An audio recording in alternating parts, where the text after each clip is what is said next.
So welcome, bro, wherever you are on the World Wide Web. If you're familiar with this channel, then you know I'm big on helping you overcome your addictions and, not being so dependent on things such as alcohol, pornography, marijuana, gambling, and being addicted to those things, and rather focusing and funneling your energy and time, because time is money, into more productive activities, or should I say money-making activities, or should I say activities that actually save you money or help you better invest your money. You know what I'm saying? Because although porn is free, it's still time. Alcohol, gambling, time and energy and money that you're putting towards it. And really, what is the ROI of those things? Not the best, especially when you use it too much. Remember, too much of any good thing is good for nothing. So in conjunction with that statement, I bring to you another personal finance type of video. So if you don't really watch personal finance, I want to get you in the habit of watching personal finance videos on a weekly basis. So entertainment is cool. Knowing what is going on in the NBA is cool, but they aren't making you money. I'm trying to help you make more money, save more money, and better invest your money. You know what I'm saying? I'm looking out for you, okay? All right, but let's get into it. We got courtesy of Jarvis Johnson. He has 1.09 billion subscribers.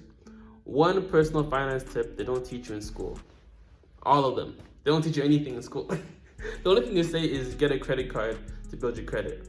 But then no one really teaches you how to actually use a credit card. But I'll get into it as we watch his take. So no long talk, let's cut to it.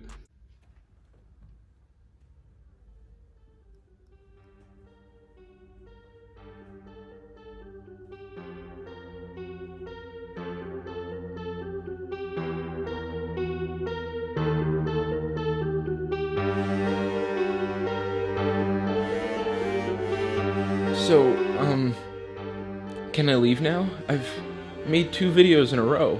No, I need you to make another. Why? No one has seen me in 2 days. I just want to know why. YouTube, primarily. What? The platform. It needs your unique balance of humor and relatability and life advice. Wow. What do you know? It's me again. Back with another daily video. Happier. I need you to be a YouTuber, for Christ's sake. Sup, you beautiful bastards. Hope you're having a fantastic Thursday. No, that's Philip DeFranco. What's up, everybody? I'm Jarvis Johnson. That's Peter McKinnon. Look. YouTube. I'm back with a daily video. No, that is... Are you doing an Obama impression? Hi, I'm Jarvis, and... Welcome, bro. It's Owolabby back at it again, another installment of edutainment.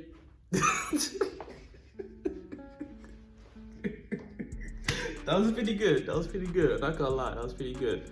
Let's get back to the meat of this video. Welcome back to There's Another Video Thursday. I've been having a lot of fun the past couple days making these videos, so I figure I'd keep it going. If you want more of these, definitely let me know in the comments, and like and subscribe and all that jazz. Essentially, if these do well, then I'll probably keep making more of them, because we're trying to grow the channel out here. Help some more people out. Make some more people laugh. Stop that. Today, I wanted to talk about money, which is a tough topic to talk about considering lots of people dedicate their entire lives to it. So I figured, why don't I, a 26-year-old YouTuber, comment on this very difficult and nuanced subject in a very short video. Looking at where I came from and where I am now, I've learned a lot about the transition into adulthood, and I want to start sharing more of that stuff with you guys. Speaking of adulting, it's the topic of the new episode of Sad Boys, which you can find up here or in the description down below. Ah, yes, a podcast plug. You know what? I'm actually proud. So I figured I'd give you some direct advice from my life, but take it with a grain of salt because advice is not objective. Everyone's situation is different. We are the world. We are the children. But this advice really helped me when I got it, and it was completely not obvious to me. So I figured there are other people who are in a similar situation. Shall we get into it? Come on, I don't have all day. I've got to go to an appointment at the dentist. You go to the dentist? I just like to watch people in pain. So I alluded to the fact that they don't really teach you this kind of stuff in school or anything about adulting for that matter. But ironically, this is advice I did get from my high school calculus teacher, Mr. Smith. I took his advice, and not only has it improved my quality of life, but the safety of my purchases and my credit score. And the advice is, get a credit card, just do it. If you live in America, it can actually hurt you not to have a credit card. I think credit cards get a bad rap from like those episodes of 90s sitcoms where teenagers would get a credit card and then they'd max it out. And the lesson, I think, was like, credit cards are bad, or teenagers are irresponsible. I don't know. Credit cards are an essential way of building your credit, and you need to build your credit in order to do things like get loans or buy a house, get an apartment, that kind of thing. When you get your first credit card, it will be effectively useless, and that's fine because time is an important factor here. Time that the account has been opened, the number of times you've made your payments on time, the times that you've missed payments, which should be 0. Your first credit card will have a very low credit limit, so I don't actually recommend you do any regular spending on it. I say you just put something recurring on it, like a Netflix subscription, and just leave it alone for a while. Honestly, like, the best way to use a credit card is to only use it for fixed expenses. Netflix, phone bill, what else is fixed expense? Or any subscription service you have, right? Because what I found is sometimes it's not even necessarily that you aren't able to pay the money back, but you just spend more money than you normally would if you were paying in cash or using a debit card. Debit card is a little bit there as well, but more than likely, once you use the money in your debit card, that's it, right? There's no, like, you don't owe anybody. The only person you really have to hurt is yourself. But if you have a debit card, a credit card, and you overspend it, you spend too much on it, not only do you have to pay the money back, but potential interest on that money that you were initially using. Just remember, anytime you're using a credit card, it's not your money. It's money you still have to pay back. And a lot of people are just like, oh, I have a credit card limit, I have money coming in, and then for whatever reason, maybe an emergency happens, and now you're not able to pay that money back, and now you miss your payment, you get interest on top of that, and your credit score goes down. So honestly, real talk, listen up, okay, real talk. If you don't have an emergency fund, you should not be using a credit card. Emergency fund essentially at least a minimum of $1,000 saved up in your savings account, just so that in case your car breaks down, you end up going to the hospital, or some type of like incident happens where you otherwise wouldn't normally have the money for it, right? Instead of putting that emergency on a credit card, or not having the money to pay the credit card because you use your other money to pay for that expense, now you're good, right? So have a savings account with at least $1,000 saved up just in case of an emergency, so that it doesn't affect your ability to pay the credit card bill in any form or fashion, right? I find that a lot of people, they might use the accident or situation and use a credit card to pay it, but now that's the money you still have to pay back, and you may not have the money with you at that moment in time, right? So I'm just saying, and honestly, you should not be using more than 30 to 40% of the credit card limit to begin with. If you use no more than 30 to 40%, for the most part, you'll always be good. You'll always have money saved up or money coming in to pay for that bill, right? Because they benefit from you missing payments. Gotcha, bitch! Although they say, oh, they like you to make payments on time, they don't make money off of you if you're constantly paying on time or paying like on a regular basis.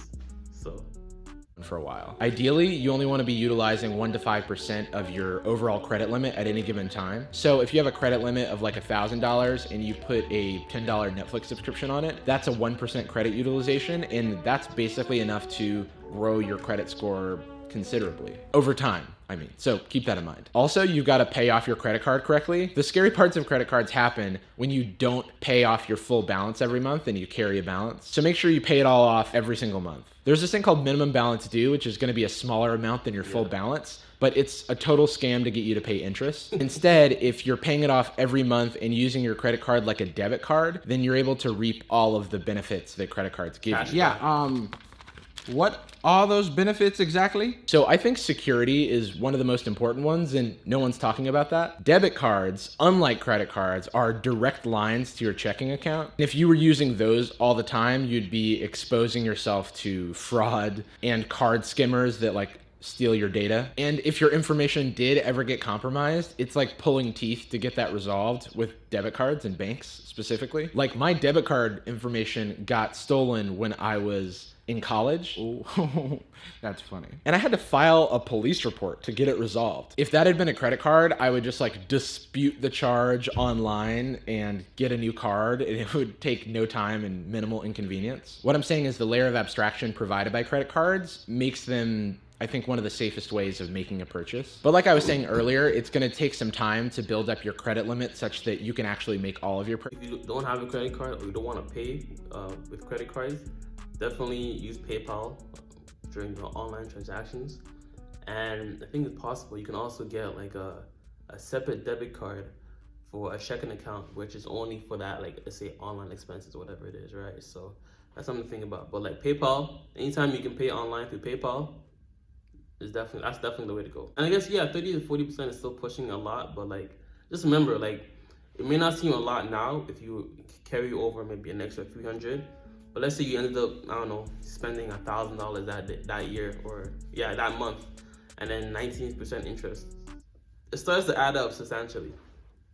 Purchases on credit, you essentially want a credit limit high enough such that 1 to 5% of your credit limit covers your monthly expenses. You can apply for limit increases and new cards like every 6 months pretty much, so I recommend looking into that. And with a combination of that and continuing to pay off your entire bill every month, you'll be rewarded with a good credit score, and banks will think you're responsible with money, which makes your life a little easier. Another benefit is just the actual benefits that the cards provide, like purchase protection, extended warranties, points, which are like a whole other world unto themselves, but there's a lot of value there. For just getting started, I just got a credit card that my bank would provide me because it's hard to get your first one. You need credit and it's like a chicken and egg problem. Later on, I applied for like a Chase Freedom card in college, and then it was off to the races from there. Nowadays, I have a very high credit score and like some pretty expensive credit cards, like with their yearly fees, but for the benefits that I get in return, it's more than worth it for me. Don't even worry about that. That's like 10 years down the line. What's most important is starting to build your credit as early as you can, because later in life, it's going to pay you back. Literally. The unfortunate truth about credit cards is that they make sense economically for companies because the majority of people do not use credit responsibly, and so they're able to collect a lot of money on interest. But what that means for those of us who are able to use credit responsibly is that we get essentially all of the benefits with no cost. The bottom line is that the credit system in the US is a broken game, and so you've got to play it before it plays you. That kind of sounds like a movie trailer. This summer, you've got to play the credit system before it plays you. Okay, I'm dumb. That's all I've got for today. I'll see you next time. Like and subscribe and comment and do all the things. See ya. Actually, that was quite informative. If you have a few more minutes, I have some questions. Essentially, pay it in full every month. Forget the minimum balance or the minimum amount you should be paying. That's a scam. That's bullshit. Okay, pay it in full every month. Don't use more than 30% of your credit card limit, and you should be good to go. And ideally, also have an emergency fund already in place before you even start using your credit card a lot. $1,000 saved up in your savings account, so that if an emergency does happen, you use the emergency fund rather than the credit card as the substitute.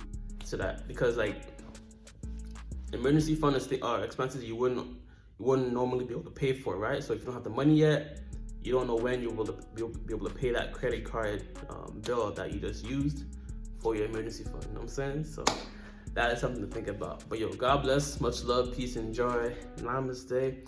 Watch some other videos right here in the cards, description, pin comment. You struggle with an addiction, weed, pornography, coffee, I don't know. Links in the description for that, of course, as well. But yo, as always, too much of any good thing is good for nothing. Deuces. Looking at your life and you didn't think it'd end like this. I know you stay awake trying to make the mistakes that you made feel right. I know you